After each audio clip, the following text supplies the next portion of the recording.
Innal hamdalillah nahmaduhu wa nasta'inuhu wa nastaghfiruh wa na'udzu billahi min syururi anfusina wa min sayyiati a'malina. May yahdihillahu fala mudhillalah wa may yudlil fala hadiyalah. Wa asyhadu an la ilaha illallah wahdahu la syarikalah wa asyhadu anna Muhammadan abduhu wa rasuluh. Allahumma shalli wa sallim ala nabiyyina Muhammad wa ala alihi wa sahbihi ajmain amma ba'd. Ya, kita lanjutkan kembali pembahasan kita dari fikih salat dari buku ensiklopedia salat atau Shalatul Mu'min. Judul aslinya Shalatul Mu'min. Bahasan kali ini masuk di poin yang kelima, keutamaan berjalan kaki untuk menghadiri salat jamaah di masjid. Ya, keutamaan berjalan kaki untuk menghadiri salat jamaah di masjid. Jadi kalau sebelumnya pembahasannya keutamaan berjamaah, nah sekarang keutamaannya menghadirinya dengan berjalan kaki. Berarti ini sebenarnya bahasan lanjutan dari bahasan soal keutamaan berjamaah. Kita lihat di sini penjelasannya, berjalan kaki menuju masjid untuk menunaikan sholat jamaah merupakan salah satu bentuk ketaatan yang paling agung. Ini salah satu bentuk ketaatan. Berangkat dengan berjalan kaki. Nah, kita lihat di sini ada beberapa keutamaan dan ada beberapa hadis. Yang pertama, kecintaan yang besar pada sholat jamaah di masjid menjadikan seseorang dalam naungan Allah pada hari kiamat. Ini tentang orang yang pada hari kiamat mendapatkan naungan atau 7 golongan orang yang akan mendapatkan naungan. Pada hari tidak ada yang bisa memberikan naungan selain Allah Subhanahu wa taala. Lihat hadisnya dari Abu Hurairah radhiyallahu an, dari Nabi sallallahu alaihi wasallam, beliau bersabda, "Sab'atun yudhilluhumullahu taala fi dhillihi yauma la dhilla illa dhilluh."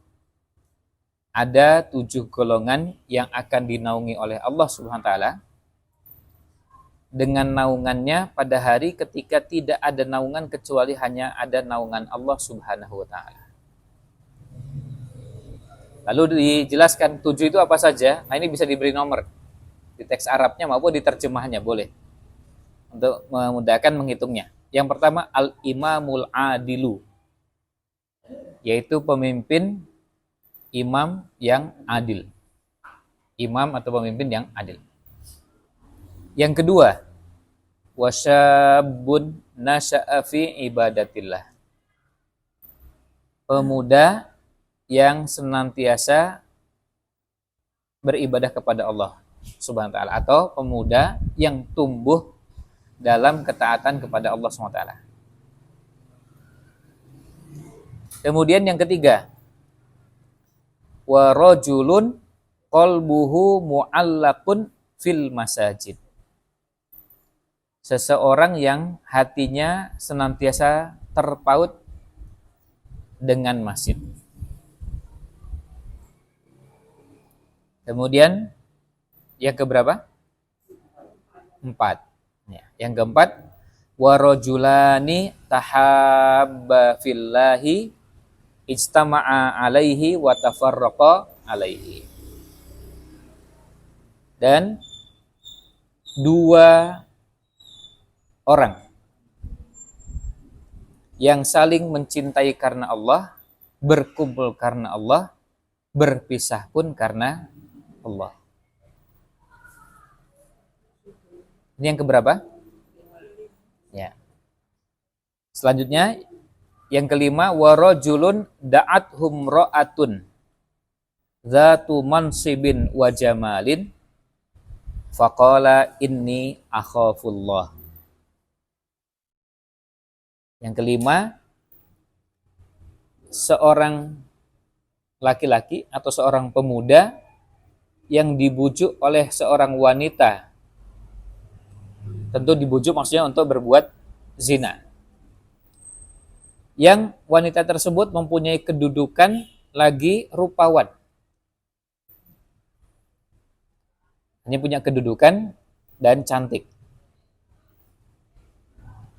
Tetapi pemuda tersebut menolak, atau orang tersebut menolak, laki-laki tersebut menolak, dan dia mengatakan, sungguh saya takut kepada Allah.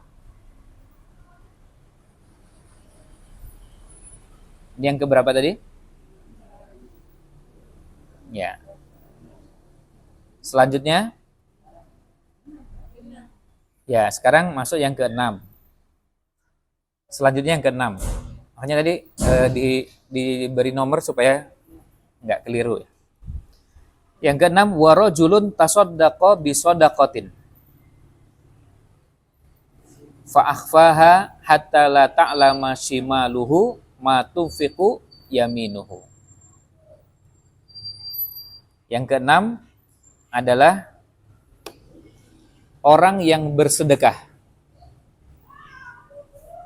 Orang yang bersedekah, dia melakukannya dengan sembunyi-sembunyi sampai-sampai tangan kirinya tidak mengetahui apa yang diinfakkan oleh tangan kanannya.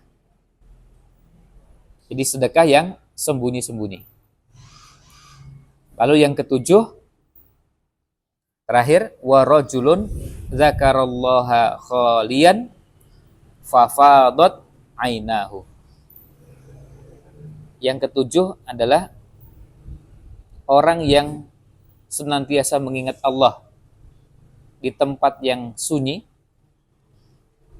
maksudnya tidak banyak orang, kemudian kedua matanya berlinang air mata, menangis. Nah, di sini yang jadi inti bahasan, coba kembali ke nomor 1 tadi. Kecintaan yang besar pada sholat jamaah di masjid menjadikan seseorang berada dalam naungan Allah pada hari kiamat.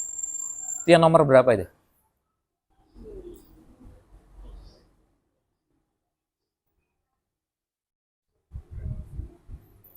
Nomor 1 jelas bukan. Imam yang adil bukan. Itu pembahasannya bukan pembahasan sholat jamaah. Yang kedua, seorang pemuda yang tumbuh dalam ibadah kepada Allah. Itu bukan? Bukan. Nomor 3, apa itu? Nah, itu. Yang ketiga ini. Jadi yang nomor 3. Jadi, yang dimaksud dalam bahasan kita ini yang nomor 3. Jadi dari 7 golongan itu, salah satu di antaranya orang yang hatinya terpaut dengan masjid. Nah, orang yang hatinya terpaut dengan masjid, berarti dia memang kalau sudah selesai seperti sekarang, tadi zuhur sudah selesai, terus dia merasa hatinya terpaut dengan masjid, ya nanti dia akan ke masjid lagi, asar. Nanti selesai asar, akan ke masjid lagi, maghrib. Akan ke masjid lagi, isya. Akan ke masjid lagi, subuh. Dan begitu seterusnya. Itu yang namanya hatinya terpaut dengan masjid. Masjidnya bisa ganti-ganti. Masjidnya bisa beda-beda. Nah, tadi subuh di tempat yang lain. Zuhur di tempat yang berbeda. Asar, gitu.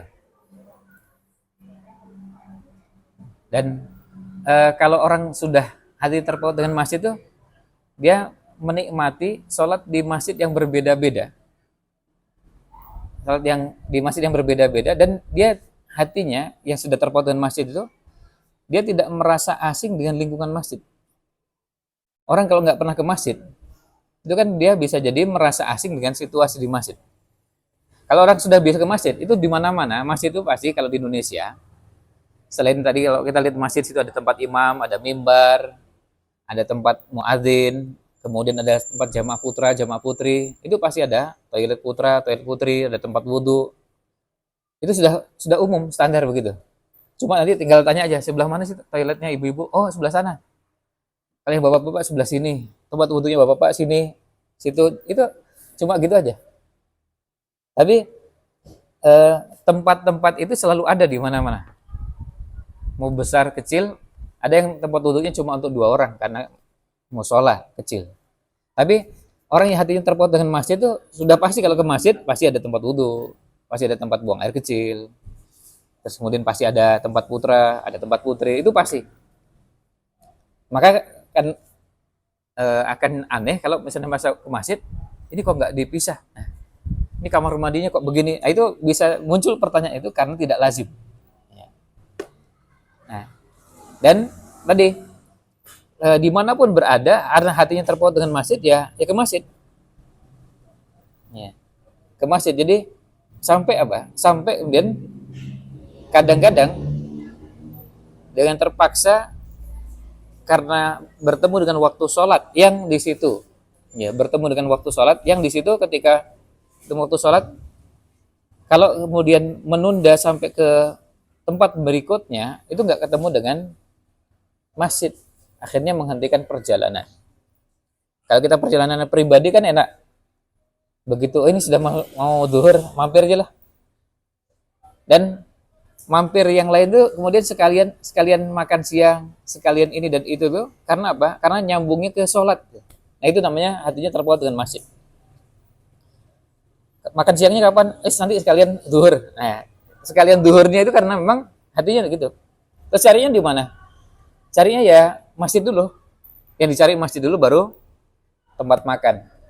Bukan tempat makan dulu baru masjid. Nah, bisa jadi ada tempat makan yang ada fasilitas musolanya. Nah, itu yang jadi inti bahasannya. Dan makanya kalau sekarang orang bikin status sarapan di kota A, kemudian nanti di kota B, ya ini juga bikin statusnya subuh di masjid mana, zuhur di masjid yang. Nah, itu kan ya. Saya tadi perjalanan dari Jakarta, terus ada informasi sampai di Kebumen tuh ada informasi kalau keretanya akan berhenti agak lama. Dan informasinya ditambah lagi akan disalip kereta dari belakangnya. Oh, berarti kan agak lama. Saya turun, saya tanya petugasnya, Mas ini sampai jam berapa ini? Oh ini nanti sampai jam 4.45. Oh ya berarti lama. Saya lihat hampir 20 menit. Saya tak turun nih. Tak turun, salat subuh pas dapat situ, dapat jamaah. Subuh dapat jamaah. Jadi akhirnya sholatnya nggak di kereta tapi di masjid, musolanya stasiun, yang ternyata luar biasanya ketika saya berjamaah tuh ternyata yang jamaah dengan saya itu juga sama penumpang kereta yang sama. Jadi mereka sama-sama turun untuk sholat, kemudian naik lagi. Karena mereka dapat informasi kalau di situ berhentinya agak lama. Nah, kalau kita mengingat hadis ini, kita akan menaruh rasa kagum pada orang-orang yang hatinya terpaut dengan masjid. Rela-relanya turun dari kereta, kemudian cari musola, kemudian naik lagi, balik lagi. Kan repot itu. Tapi sudah dapat informasi, oh cukup kok. 20 menit kan cukup. Ya. Hanya 20 menit untuk 2 rakaat kan cukup. 4 rakaat aja cukup. Ya. Nah, gimana caranya saatinya? Kalau sudah tahu seperti itu, wudhunya di kereta biar cepat. Nanti sholatnya di sholat terdekat. Nah, tapi ala kulli hal itu yang dinamakan dengan warajulun qalbuhu mu'allaqun bil masajid atau fil masajid. Nah, saya berikan keterangan tambahan untuk hadis ini karena ini hadisnya termasuk hadis penting dalam beberapa yang masuk dalam beberapa bahasan tentang orang yang mendapatkan keutamaan naungan dari Allah SWT. Pertama, al-imamul adil, imam yang adil. Kalau imam yang adil itu, yang dimaksud biasanya adalah pemimpin. Ya, yang dimaksud adalah pemimpin. Dan ini sebelum saya lanjut, ketika ada hadis ini sepertinya hanya sekedar memberikan informasi, tapi sebetulnya memberikan keutamaan sekaligus ancaman untuk kebalikannya. Karena pada saat ketika orang membutuhkan naungan, ya disitulah yang kita andalkan naungan Allah SWT. Kadang nggak bisa kita mendapatkan naungan yang lain. Nggak ada naungan yang lain. Naungan yang ada adalah naungan Allah SWT. Jadi bukan tempatnya lagi kita bisa mendapatkan naungan dari selain Allah SWT. Maka siapapun kita, kalau berada pada posisi 1 dari 7 ini, usahakan kita mendapatkan keutamaan tersebut. Apakah bisa yang kedua, ya ketiga, atau yang keempat, atau kelima, atau ketujuh-tujuhnya? Ya tergantung. Kalau kemungkinannya mungkin, ya. Kalau mungkinnya mungkin. Artinya misalnya imam yang adil bisa nggak sekaligus ahli masjid? Bisa. Artinya bisa dua. Bisa nggak orangnya rajin berinfak dan menyembunyikan sedekahnya? Bisa juga. Berarti tiga. Nanti bisa yang keempat. Intinya tujuh ini masing-masing bisa menjadi satu keutamaan peluang kita dapatkan naungan, dan bisa dua, tiga, bahkan sampai tujuh. Jadi ini yang pertama, al-imamul adil.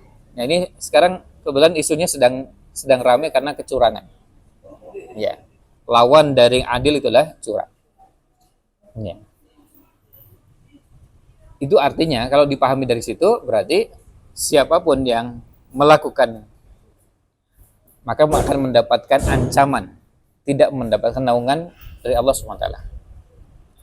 Yang kedua, wasyabun nasya'a fi ibadatillah. Kenapa pemuda? Disebutkan pemuda yang tumbuh dalam ketaatan kepada Allah karena itu masa-masa paling berat. Orang kalau mengatakan kalau sudah tua rajin ibadah, ya pantas sudah mau mati. Ya. Tapi kalau masih muda, energik, dan kemudian bisa jalan kemana-mana, peluang untuk maksiat juga besar. Kan kalau sudah tua mau maksiat, kadang-kadang punya keterbatasan. Tapi kalau masih muda, bisa lebih leluasa, tapi nggak digunakan kesempatan itu untuk maksiat. Nah itu istimewanya. Yang ketiga, nah di sini ketika disebutkan warajulun qalbuhu mu'allaqun fil masajid, di sini tidak disebutkan pemuda, tapi pokoknya siapapun. Jadi bisa muda, bisa tua, artinya dari mulai usia berapapun masuk. Jadi tidak menggunakan istilah syabun, tidak menggunakan istilah pemuda. Lalu yang keempat, warajulani, dua orang yang saling mencintai karena Allah, bertemu karena Allah, berpisah karena Allah. Ini yang dimaksud di sini tidak dibatasi dengan suami istri. Tidak dibatasi dengan suami istri. Tetapi orang yang mengikat komitmen keagamaannya karena Allah SWT. Bisa jadi misalnya sama-sama aktivis untuk kegiatan keislaman di masjid tertentu. Kumpulnya ya karena ketaatan, pisahnya juga karena ketaatan. Nah, bisa jadi yang dimaksud di situ. Dan di situ bisa jadi dua itu bisa laki dengan perempuan dan bukan suami istri, bisa perempuan dengan perempuan, bisa laki dengan laki-laki, tapi semuanya intinya diikat karena cinta karena Allah, berpisahnya pun karena Allah SWT. Nah, itu yang dimaksud dengan di poin ini. Jadi tidak dibatasi dengan suami dan istri. Karena bisa jadi gini, bisa jadi ada orang yang sama-sama menjadi aktivis dakwah, kemudian menghidupkan kegiatan-kegiatan dakwah, kumpulnya karena Allah, pisahnya pun karena Allah. Tapi bukan suami istri. Misalnya bapak dengan bapak, sama-sama takmir masjid, dan beliau sama-sama penggerak kegiatan dakwah di kampung. Nah itu masuk dalam yang seperti itu. Dan beliau kerjasama dengan sangat bagus. Kemudian ketika disebutkan dua di sini, tidak menunjukkan bahwa dibatasi hanya dua, bisa jadi tiga. Tapi kata kuncinya berkumpul karena Allah, berpisah karena Allah. Berikutnya, nah coba perhatikan yang berikutnya. Warajulun da'athum ra'atun dzatu mansibin wa jamalin faqala inni akhafullah. Kalau ini laki-laki, laki-lakinya tidak harus pemuda. Bisa juga orangnya sudah agak tua, bahkan bisa tua. Jadi usianya berapapun. Ya. Laki-laki. Itu kata kuncinya itu. Nah, kemudian da'athum ra'atun. Tapi imra'atunnya punya dua sifat. Dzatu mansibin wa jamalin. Makanya tadi di terjemahnya disebutkan di situ dia mempunyai kedudukan lagi apa? Rupawan, kalau perlu dikasih keterangan diberi dalam kurung cantik. Dituliskan itu ya. Silakan dituliskan ya, biar jelas.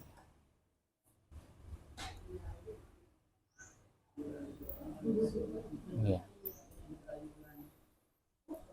Ini dua ini kenapa diperlukan untuk pembahasan ini? Karena bisa jadi ada seorang laki-laki diajak berzina oleh perempuan, tapi nggak mau karena apa? Yang ngajak nggak cantik. Ya. Dia nggak tertarik karena nggak cantik. Jadi orang lalu kemudian mengatakan, "Wow, ini luar biasa nih menolak." Tapi menolaknya sebenarnya karena yang ngajak nggak cantik, nggak menarik bagi dirinya. dia nggak tertarik, lalu nggak, seandainya yang ngajak cantik mau itu, ya berarti nggak masuk dalam hadis ini. Ya. Kemudian apa perlunya zatu mansibin? Kenapa perlu punya kedudukan? Karena kalau punya kedudukan bisa mengatur hukum, mulai dari Mahkamah Konstitusi sampai Bawaslu KPU, itu bisa diatur. Nah, itu artinya apa? Artinya hukum bisa lolos. Dia kenapa berani itu? Karena kalau dua-duanya terpenuhi, itu mau berzina, itu lolos dari jeratan hukum. Karena apa? Karena kalau mau dihukum, ini yang punya hukum, yang mengatur hukum. Kemudian yang kedua, orangnya cantik. Dia memperhitungkan itunya, memperhitungkan sisi itunya. Nah, karena tadi bisa jadi ada orang tidak jadi berzina karena misalnya tadi yang ngajaknya nggak cantik, terus lalu kemudian dia nggak mau berzina karena memang nggak tertarik. Tapi sebetulnya seandainya yang ngajak tuh cantik, ya mau. Maka dia nggak masuk dalam 7 golongan ini. Nggak masuk dalam 7 golongan. Makanya itu kata para ulama, ada tambahan dzatu mansibin wa jamalin itu menjadi mendorong orang bisa melakukan perbuatan zina karena itu. Sebenarnya sama dengan kalau kita orang dapati ada orang yang melakukan perbuatan kejahatan. Kenapa bisa melakukan itu? Karena yang melakukannya dzatu mansibin. Ya, orang yang punya kedudukan, punya jabatan. Gimana kalau nanti ketemu dengan kasus hukum, beres lah, nanti bisa diatur. Ya. Nanti kalau ini berhadapan dengan gampang itu, nanti bisa semuanya bisa diatur. Nah itu poinnya. Nah dan dia ketika mengatakan ini akhafullah, betul-betul karena takut kepada Allah SWT. Berikutnya, warajulun tasaddaqa bisadaqatin fa'akhfaha. Nah kata kuncinya sebenarnya di fa'akhfaha, yaitu apa? Dia bersedekah, berinfak, dan dia melakukannya dengan sembunyi-sembunyi. Itu bisa diberi garis pada kata fa'akhfaha. Karena apa? Karena kata kuncinya itu di situ. Lalu diilustrasikan sampai-sampai seakan-akan, nah ini ilustrasi, kalau dia berinfak dengan tangan kanannya, tangan kirinya nggak tahu. Itu untuk menunjukkan bahwa dia menyembunyikan dengan sangat rahasia. Bisa maksudnya apa? Kalau dia bersedekah sampai istrinya nggak tahu. Istrinya bersedekah, suaminya nggak tahu. Kakaknya bersedekah, adiknya nggak tahu. Padahal satu rumah. Saking disembunyikannya sampai orang dekatnya nggak tahu. Biasanya di mana-mana kalau orang bersedekah itu tangan kanan dengan tangan kiri, dan tangan kiri pasti tahu lah. Tangan kanan bawa plastik mau diberikan itu ya masa nggak tahu. Jadi saya bawa gini, saya bisa pakai satu tangan, tapi tangan kiri masa nggak tahu? Dia bisa tahu, bisa dengan mudah mengetahuinya. Tapi yang dimaksudnya menyembunyikan dan sangat rahasia, sampai-sampai yang terdekat pun nggak tahu. Nah ini yang dinamakan dengan istilah lainnya bisa ditulis, ada namanya shadaqatus sir. Shadaqah sir, S-I-R-R. Sir itu artinya sembunyi-sembunyi. Shadaqah sir, ya. Sir itu artinya disembunyikan. Seperti kalau sholat juga, sir itu artinya disembunyikan suaranya. Jadi akhirnya suaranya pelan-pelan. Dia ketika sedekah sir artinya bisa jadi sedekahnya derasnya luar biasa, besar tetapi dirahasiakan. Sampai nggak tahu siapa. Nih saya cerita dulu kami dengan beberapa alumni Madinah. Kemudian kami juga punya guru. Nah, terus gimana caranya kita mau berkhidmat pada guru kita? Salah satu yang kita lakukan gini aja. Ini kan beliau pasti punya pengeluaran yang rutin, pulsa. Nah, terus ditelusuri, ini prabayar atau pasca bayar? Ya. Ini ketemu, oh ini prabayar. Ya.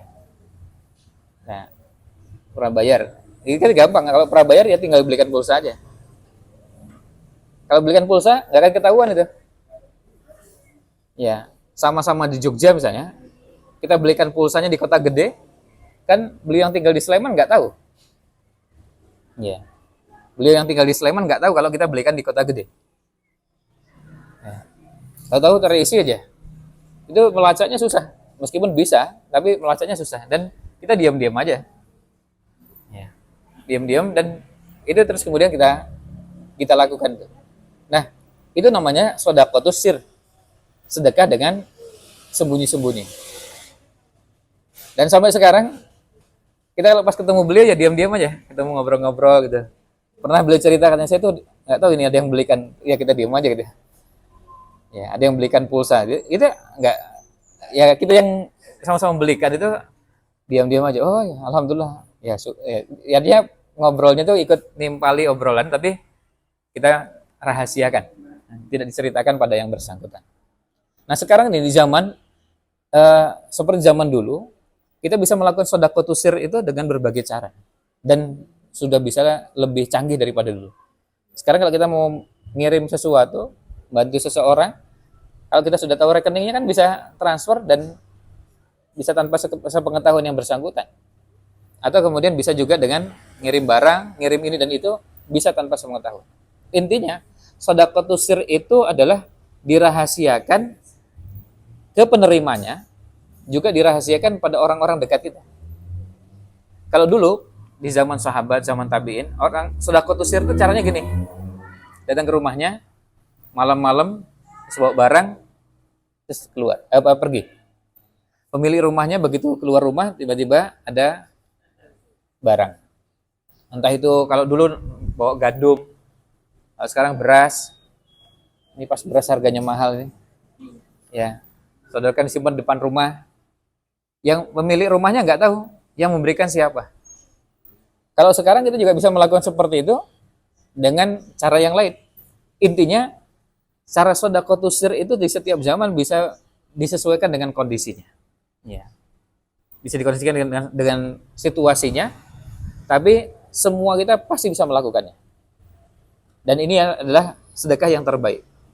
Kemudian yang terakhir, orang yang berzikir kepada Allah dalam keadaan khalian. Khalian itu artinya sendirian, di tempat yang sepi, tanpa ada orang lain, tanpa sepengetahuan orang lain, di tempat-tempat misalnya kalau di masjid pas sendirian, atau di rumah juga pas sendirian, atau di malam hari ketika bangun sendirian, kemudian mengingat Allah sampai meneteskan air mata.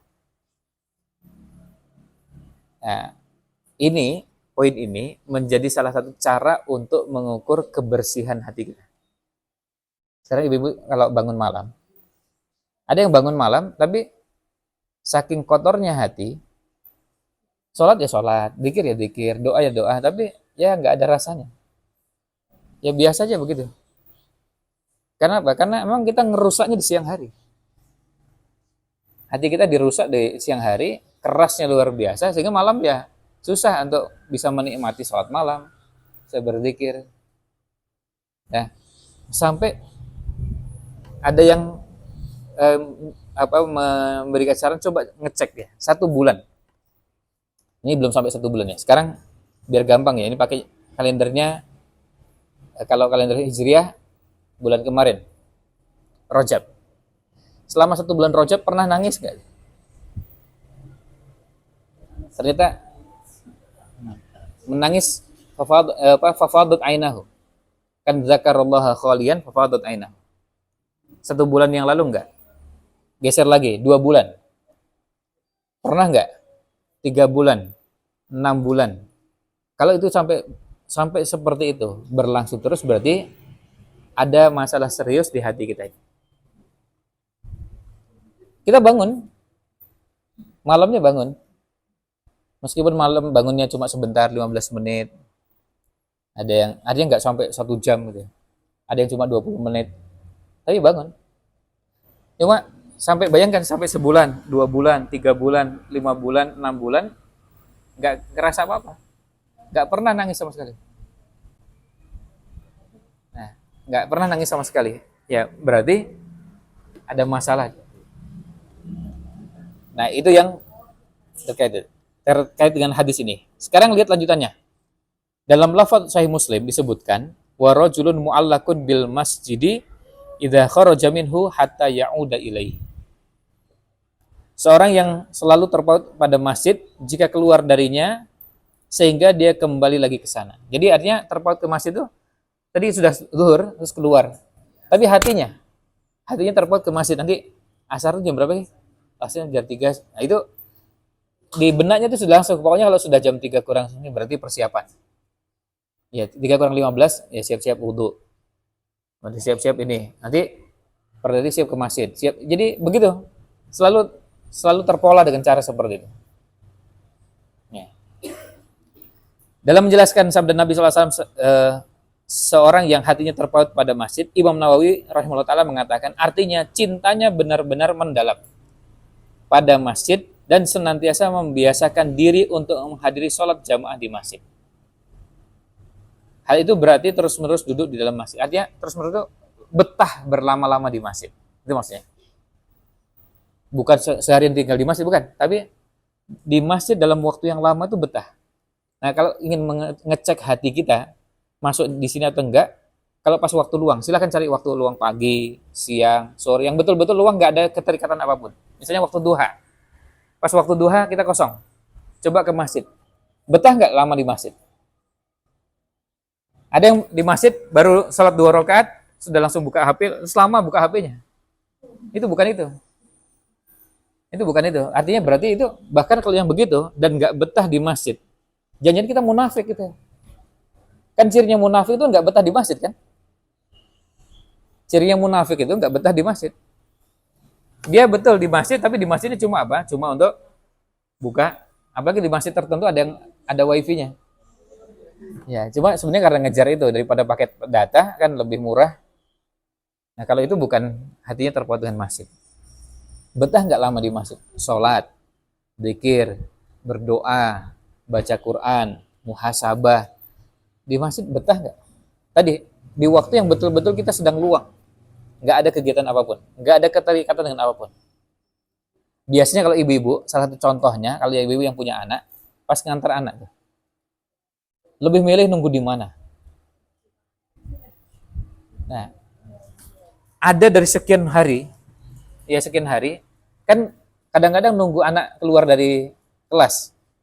Kita datang lebih awal, ada sekian hari itu, bisa jadi nggak setiap hari, ada sekian hari yang waktunya luang dan bisa ke masjid, nggak ke masjid. Tapi hatinya memang nggak terpaut dengan masjid, nggak betah di masjid, nggak ingin lama-lama di masjid. Nah ini nggak masuk dalam yang di sini. Nah, kemudian lanjutannya Al-Hafidz Ibnu Hajar rahimahullah taala mengatakan mu'allakun fil masajid, demikian yang terdapat dalam Sahihain. Lahiriah dari kata tersebut dari kata ta'liq, bergantung. Seakan-akan beliau menyerupakannya dengan sesuatu yang bergantung di masjid, seperti lampu yang bergantung di masjid. Sebagai isyarat yang menunjukkan pada lamanya ketergantungan hatinya pada masjid meskipun jasadnya berada di luar masjid. Jadi sampai keluar dari masjid pun hatinya terpaut dengan masjid. Mungkin juga berasal dari kata al-la'aqah yang berarti kecintaan yang sangat mendalam. Jadi cinta yang sangat mendalam. Hal itu juga ditunjukkan pula pada riwayat Ahmad mu'allaqun bil masajid, ya, tergantung hatinya di masjid. Bisa bi, bisa fi.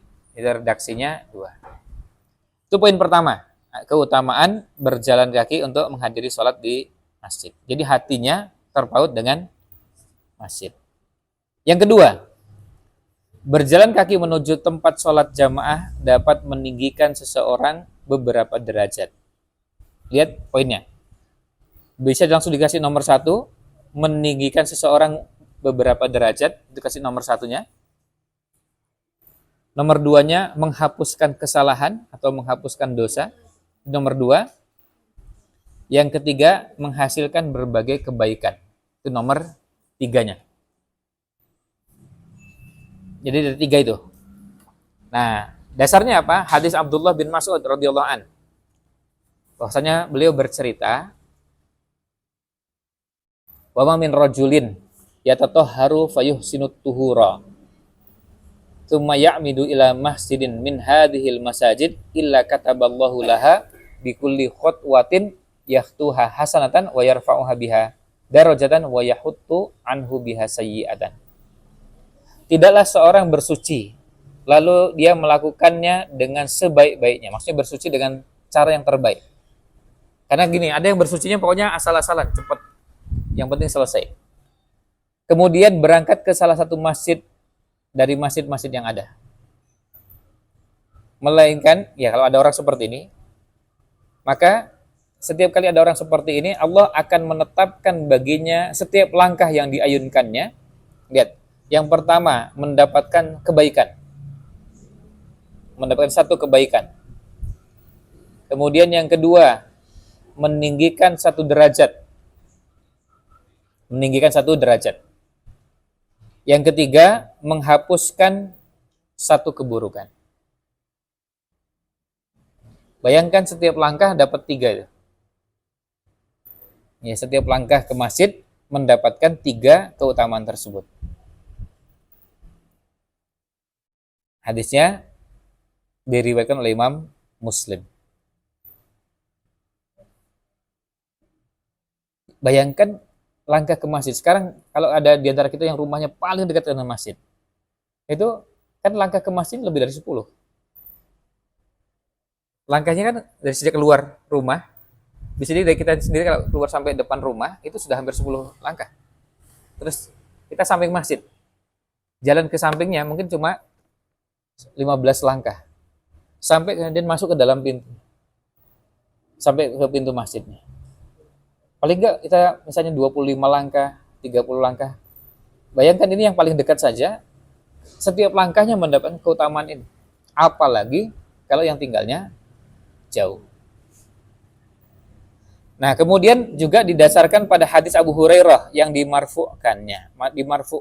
Ini silakan bisa ditulis, dikasih keterangan di sampingnya. Dimarfukannya maksudnya adalah disandarkan kepada Rasulullah Shallallahu Alaihi Wasallam.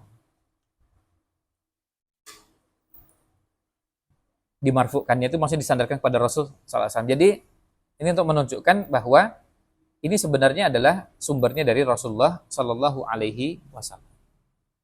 Tapi redaksi hadisnya ketika disebutkan sanadnya kok Abu Hurairah yang ngomong, kok Abu Hurairah yang berbicara. Nah, ada hadis namanya hadis marfu itu. Ketika disebutkan sanadnya hanya sampai pada sahabat, kemudian dikatakan hadis ini marfu. Maksudnya ini sumbernya dari Rasul Shallallahu Alaihi Wasallam. Meskipun di redaksi itu yang berbicara adalah Abu Hurairah, tapi aslinya adalah Rasulullah Shallallahu Alaihi Wasallam. Yang bisa jadi Abu Hurairah nggak mengatakan Rasulullah SAW bersabda begini. Ini istilah dalam ilmu hadis. Nah, lihat redaksinya. Wadzalika anna ahadakum. Yang demikian itu adalah jika salah seorang di antara kalian idza tawaddoa, jika berwudu, ya, jika salah seorang di antara kalian berwudu, fa ahsanal wudu'a, lalu dia melakukan dengan sebaik-baiknya, dia menyempurnakan wudunya, tsumma kharaja ilal masjid, kemudian dia berangkat ke masjid, la yukhrijuhu illas shalah, dan dia tidak berangkat selain untuk mengerjakan sholat. Jadi berangkat ke sana tuh betul-betul murni karena memang mau sholat. Lam yakhtu khutwatan, tidaklah dia melangkah satu langkah, illa rufi'a lahu biha darajah, melainkan dengannya dia akan ditinggikan satu derajat, wa hutta anhu biha khati'ah, dan akan dihapuskan darinya satu kesalahan. Ini redaksi yang lain, berarti ada diangkat satu derajat dan dihapuskan satu kesalahan. Ini contoh yang dinamakan dengan amal penghapus dosa. Silakan bisa ditulis, itu istilahnya amal penghapus dosa. Dalam bahasa Arab namanya amal mahiyah. Amal mahiyah itu amal penghapus dosa. Jadi kita ngerjakan amal tersebut, ada dosa kecil yang terhapus. kita nggak pakai tobat, nggak istighfar, nggak mohon ampun, tapi dosanya otomatis terhapus. Nah, biasanya yang begini, kata para ulama, ini dosa kecil. Yang terhapus adalah dosa kecil, bukan dosa besar. Nah, ini contoh amalnya. Jadi, kita berangkat ke masjid mau sholat, tapi bayangkan setiap langkah. Nah, begini, untuk yang poin seperti ini, sarannya banyak ulama adalah dibiasakan pada saat berangkat itu diniatkan. Diniatkan. Ada yang diniatkan untuk menjadi tadi mendapat kebaikan, diangkat derajatnya, dihapus dosanya, itu diniatkan. Dan nggak usah disibukkan dengan komentar-komentar yang sebagian adalah sikap tidak beradab terhadap syariat. Lalu kemudian main-main dengan syariat dengan mengatakan, lah kalau naik motor gimana ngitungnya? Itu pelecehan. Bisa murtad loh ya. Orang bisa murtad karena itu, karena pelecehan. Artinya malaikat susah ngitungnya itu. Itu kan, ya Allah, masa malaikat susah ngitungnya? Emang malaikat itu sebodoh itu gitu ya? Hitung-hitungannya nggak bisa itu. Kalau misalnya naik mobil kita, gimana caranya malaikat ngitung? Ya gak usah mikir gitu. Ya udah, sudah itu serahkan pada Allah SWT. Kita naik sepeda gimana caranya malaikat ngitung? Gak usah sampai ada kalimat-kalimat melecehkan malaikat, melecehkan syariat. Lalu kemudian itu kalau naik sepeda malaikat susah ngitungnya itu. Malaikat itu jauh lebih canggih dari semua alat yang pernah kita kenal.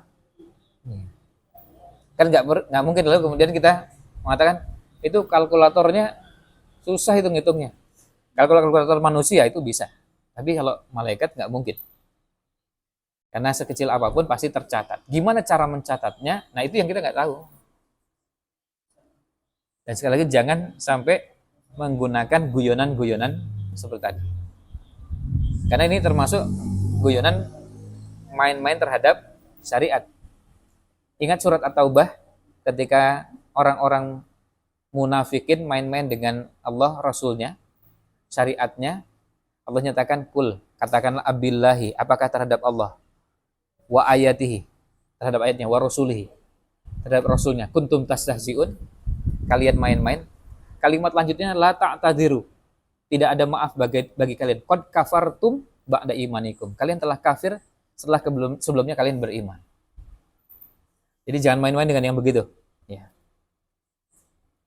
Jangan main-main dengan yang begitu. Apa? Jadi kafir. Jadi kafir. Kalau jadi kafir kan berarti kalau sebelumnya beriman kan murtad kan?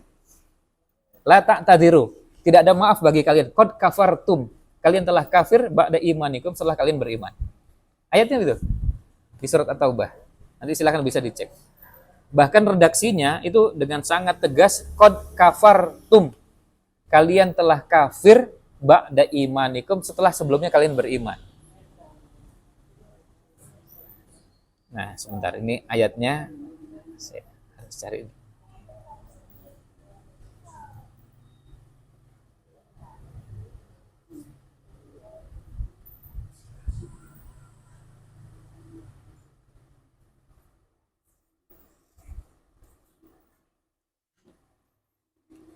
Ayat 66.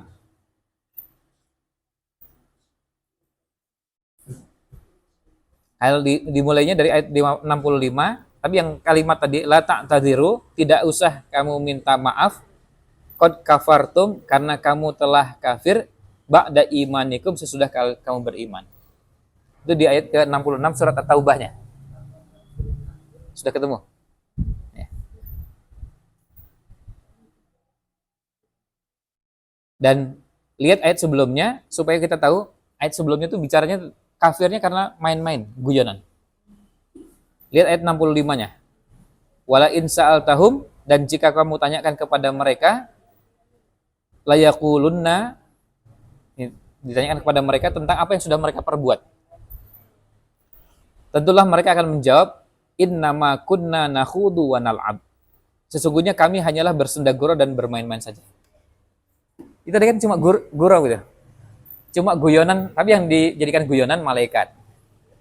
Yang dijadikan guyonan syariat, ayat, hadis, Allah, Rasulnya, yang dijadikan guyonan itu. Lalu kemudian kalimat berikutnya, Kul abillahi wa ayatihi wa rasulihi kuntum tastahzi'un. Katakanlah, apakah dengan Allah, ayat-ayatnya dan Rasulnya kamu berolok-olok? Ya, main-mainnya tuh. Kita dalam sirah nabawiyah kita mengenal Nabi SAW juga pernah guyon. Tapi yang jadi bahan guyonan bukan Allah, bukan ayat Quran, bukan syariat, bukan itu, guyonan ya guyon seperti biasa lah. Kan bisa kita guyonan sehari-hari kan, guyonan untuk urusan-urusan yang remeh sehari-hari di rumah bisa. Kakak dengan adik guyonan gitu. Guyonnya apa? Pakai mainan barang, tapi bukan syariat yang dijadikan guyonan. Apa?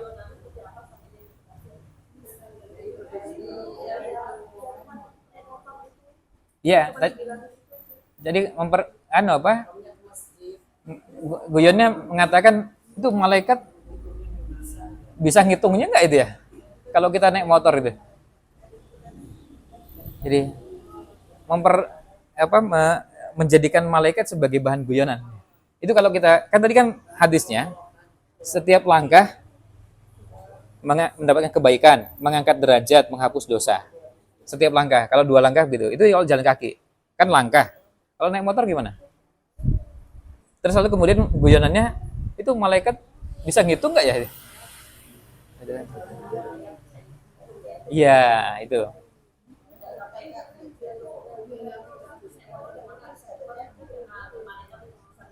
Iya, karena itunya.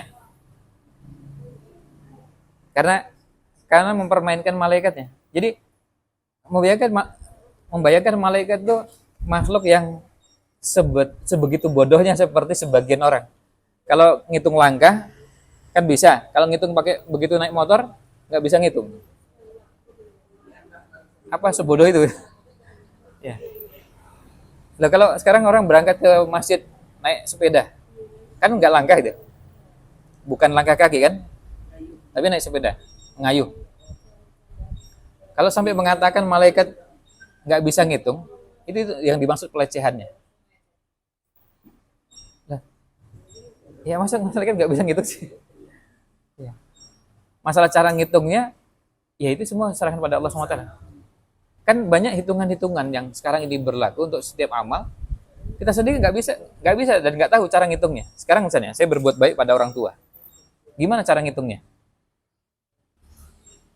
Itu kan ngitungnya susah, karena ngitungnya bukan kuantitas tapi kualitas.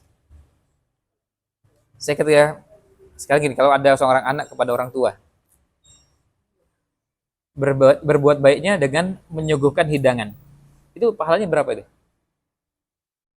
Pas ibu mau mandi, saya ambilkan handuknya, itu pahalanya berapa itu? Kan kita nggak tahu kan? Udah serahkan aja, malaikat pasti lebih akurat. Nah itu kan gitu. Itu keimanan kita.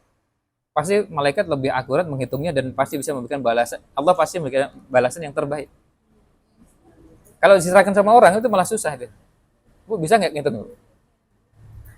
Ngitung kalau saya ngasih handuk itu berapa pahalanya? Kalau saya bikinkan teh hangat berapa pahalanya? Kalau saya bereskan kasurnya, tempat tidurnya, itu berapa pahalanya? Kan susah ngitungnya. Ya malaikat nggak mungkin susah lah. Masa malaikat susah itu? Ya nggak mungkin. Itu kan pelecehan terhadap malaikat. Kalau kita meragukan kemampuan seseorang, boleh.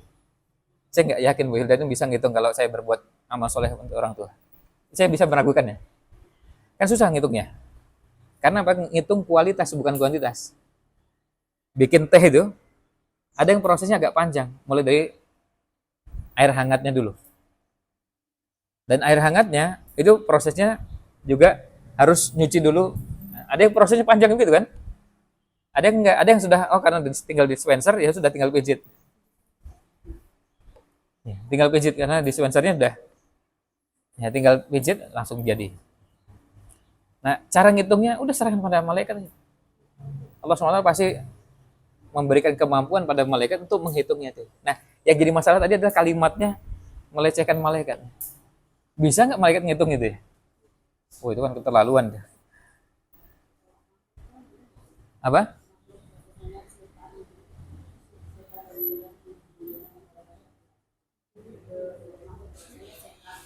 Ah,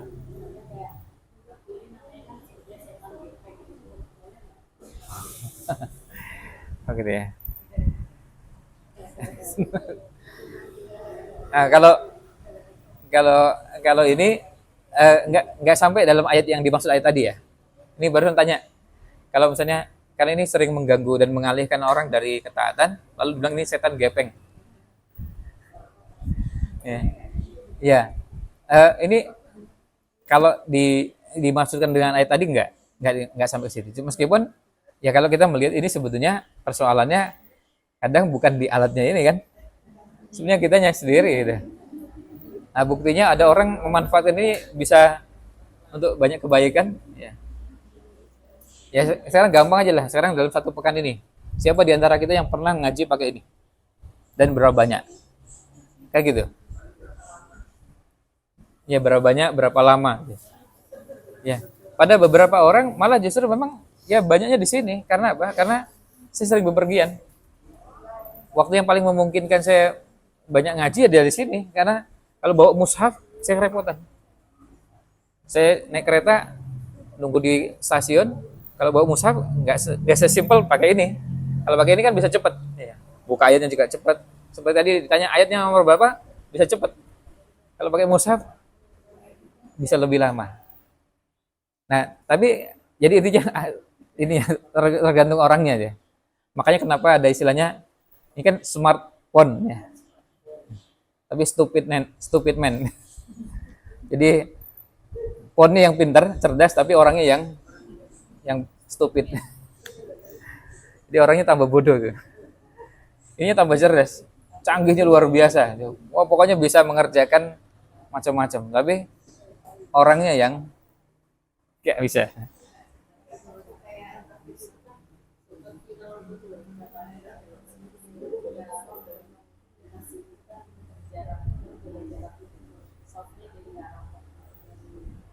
Waktu apa?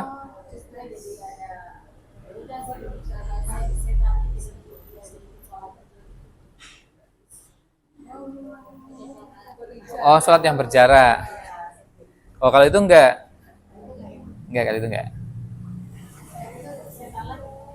Kalau itu kan kalau itu kan karena kondisi dan oh ya.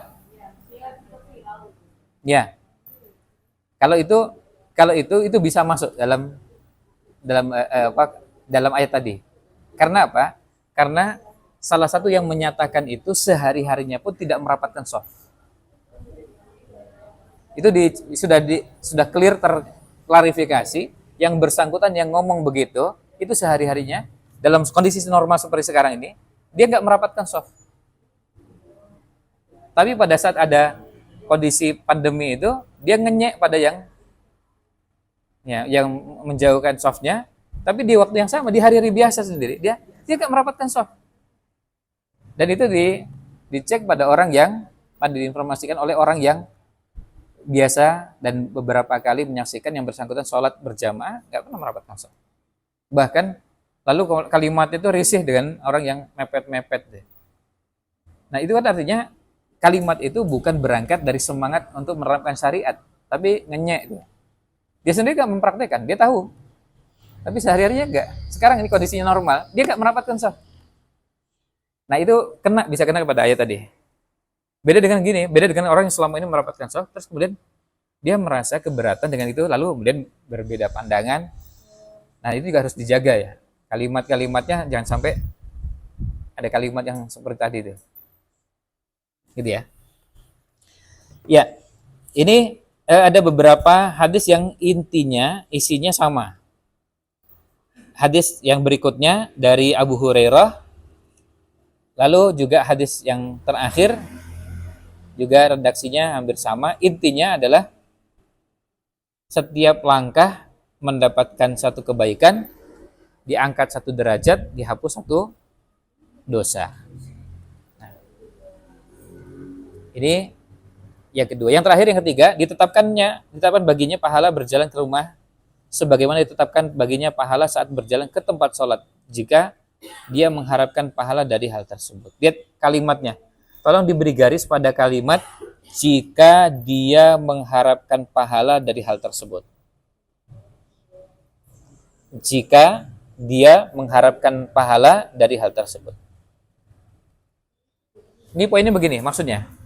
Kan sering kita mendapati hadisnya bahwa kalau orang berangkat ke masjid dapatkan pahala tadi. Disebutkan hadis-hadisnya tadi. Dan hadisnya ada banyak. Tadi kita sebutkan cuma sebagian karena waktu. Tapi insya Allah sudah cukup dari beberapa hadis sudah mewakili. Nah, hadisnya kan menyebutkan berangkatnya. Terus pulangnya gimana? Pulang dari masjid dapat nggak pahalanya itu? Nah, ini di poin ketiga ini. Nah, di poin ketiga menunjukkan bahwa ditetapkan baginya pahala berjalan ke rumah sebagaimana ditetapkan baginya pahala saat berjalan ke tempat sholat. Jadi pada saat ke masjid dapat pahala, pulang dari masjid pun dapat pahala. Jadi pahalanya bukan cuma berangkat, tapi pahala apa? Pulang juga. Jadi dapat keutamaan itu. Ya, hal itu didasarkan pada hadis Ubay bin Ka'ab radhiyallahu an. Dia bercerita, ada seseorang dan aku tidak pernah mengetahui seorang pun yang tinggalnya lebih jauh dari masjid selain yang bersangkutan, selain orang tersebut. Dia tidak melangkah kecuali untuk sholat. Jadi betul-betul niat berangkat ke masjidnya itu untuk apa? Untuk sholat. Kukatakan kepadanya, seandainya engkau membeli seekor keledai yang bisa kamu naiki pada saat gelap dan pada saat panas. Ada pada saat gelap itu misalnya subuh, gelap-gelap, atau isya, gelap-gelap. Di waktu malam, ya. Kalau maghrib masih baru perpindahan. Tapi kalau udah isya, gelap, subuh gelap. Atau pada saat siang, panas. Ya. Padahal jalannya jauh. Kemudian dia menjawab, saya tidak ingin rumahku berada di dekat masjid. Sesungguhnya aku ingin pahala dari langkahku ke masjid ditetapkan dan langkahku saat kembali ke keluarga. Jadi pada saat apa? Pulang. Dia mengatakan itu. Lihat orang ini mengatakan, saya ingin dapat pahala berangkat dan pahala pulang. Maka Rasulullah SAW bersabda, qad jama'allahu laka dzalika kullahu. Sesungguhnya Allah telah mengumpulkan semuanya itu untukmu. Jadi pahala berangkat dapat, pahala pulang juga dapat. Allah kumpulkan semuanya. Dalam sebuah lafaz disebutkan redaksinya innalaka mahtasabta. Sesungguhnya untukmu apa yang engkau harapkan atau niatkan. Maksudnya engkau mendapatkan pahala dari apa yang engkau niatkan. Makanya tadi kalimatnya ada tadi apa? Di nomor 3 jika apa? Di situ jika dia mengharapkan pahala ya dari hal tersebut. Jadi artinya kita bisa dapatkan pahala bukan cuma berangkatnya tapi juga pulangnya. Berangkat dan pulang. Nah, Imam Nawawi rahimahullah ta'ala mengatakan di dalam hadis tersebut terdapat penetapan pahala bagi langkah pulang sebagaimana ditetapkan pada langkah berangkat. Jadi berangkat dapat pahala, pulang juga dapat pahala. Lalu dari Abu Musa al-Ash'ari radhiyallahu an, dia bercerita Rasulullah SAW bersabda, inna a'dhaman nasi ajran fis sholati ab'aduhum ilaiha mamsya. Sesungguhnya orang yang berpahala paling besar dalam sholat adalah yang paling jauh tempat tinggalnya. Fa'ab'aduhum, ya, yang paling jauh. Walladhi yantadhiru sholata hatta yusalliha ma'al imami a'dhamu ajran minalladhi yusalliha thumma yanam. Orang yang menunggu sholat sehingga dia menunaikan sholat tersebut bersama imam lebih besar pahalanya daripada orang yang mengerjakannya kemudian tidur. Jadi menunggu akhirnya apa? Menunggu di masjid sampai tiba waktu sholat berikutnya. Dari Jabir radhiyallahu an dia bercerita tempat di sekitar masjid kosong. Lalu Bani Salimah bermaksud untuk pindah ke dekat masjid. Hal itu sampai terdengar oleh Rasulullah SAW. Maka beliau bersabda kepada mereka, sesungguhnya telah sampai berita kepadaku bahwa kalian bermaksud untuk pindah ke dekat masjid. Maka mereka menjawab, benar wahai Rasulullah, kami memang bermaksud melakukan hal tersebut. Beliau pun bersabda, ya Bani Salimah, diyarakum tuktab asarukum. Diyarakum tuktab asarukum. Wahai Bani Salimah, tetaplah di tempat tinggal kalian. Niscaya akan ditetapkan pahala untuk langkah-langkah kalian. Diulang lagi, tetaplah di tempat tinggal kalian, niscaya akan ditetapkan pahala bagi langkah-langkah kalian. Artinya, ini menunjukkan bahwa kalau memang tempatnya sudah jauh, ya nggak apa, udah tinggal dinikmati, itu menjadi peluang dapatkan pahala yang besar. Sama juga dengan kalau yang memang rumahnya dekat, ya dinikmati, disyukuri. Disyukuri kalau memang dapat tempatnya seperti itu.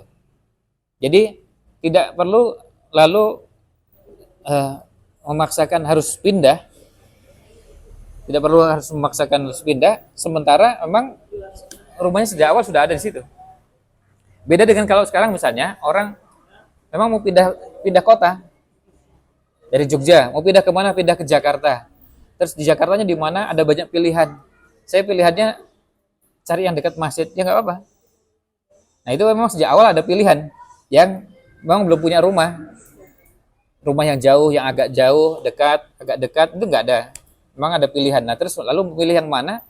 Bisa memilih yang dekat, bisa. Nah kemudian kalau yang dekat maupun jauh tadi, masing-masing diniatkan dengan situasinya masing-masing. Kalau yang dekat, bisa jadi dengan pertimbangan waktu. Supaya nanti lebih bisa cepat ke masjid, kemudian setelah dari masjid bisa kembali lagi. Kalau ada pekerjaan-pekerjaan yang harus diselesaikan cepat, ke masjidnya bisa lebih cepat. Ada yang pertimbangannya karena pertimbangan itu. Tapi ada yang jauh juga mengatakan, ya kalau saya jauh, tak pakai motor. Kan yang naik motor juga bisa cepat juga. Kan sebetulnya sama aja. Jadi, nggak perlu dipusingkan dekat dan jauhnya. Tapi kemudian berangkat ke masjidnya itu yang penting. Ya, berangkat ke masjidnya. Mau dekat maupun jauh. Ya. Nah, makanya kemudian diingatkan dengan keutamaan tersebut. Ya. Sementara sampai nomor 3 dulu. Ini keutamaannya banyak dan kalau silakan lihat sampai ke belakang itu ada 15. Maaf 16 ya. 16 keutamaan. Ya, sementara sampai di nomor 3 terlebih dahulu. Ya.